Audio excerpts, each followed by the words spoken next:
In this video, I'll show you how to create a faceless YouTube video with AI. Start by choosing a topic for your video. Then open your preferred AI tool and enter a prompt. For example, type, create a 2-minute YouTube video script about the benefits of drinking more water every day. Use a friendly tone and make it suitable for beginners. Next, review the script and make any edits you need.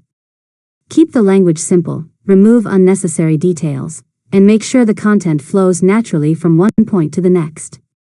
After that, generate a voiceover using an AI voice generator. Choose a voice that matches the style of your channel, then convert your script into natural-sounding speech and download the audio. Now create the visuals for your video. For example, generate scenes showing people drinking water, exercising, working at a desk, and carrying reusable water bottles. You can also combine AI-generated images, AI video clips, stock footage, and screen recordings. Next, import your voiceover and visuals into your video editor.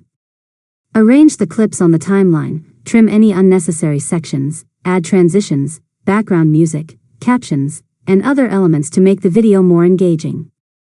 After that, watch the entire video from beginning to end. Check for timing issues, spelling mistakes, audio levels, and make any final adjustments before exporting. Finally, export your video in high quality, upload it to YouTube, add a title such as 5 benefits of drinking more water every day, write a short description, upload a thumbnail, and publish your video. And that's it. You've successfully learned how to create a faceless YouTube video with AI. If you found this tutorial helpful, make sure to subscribe to Learn Mode Lab for more tutorials.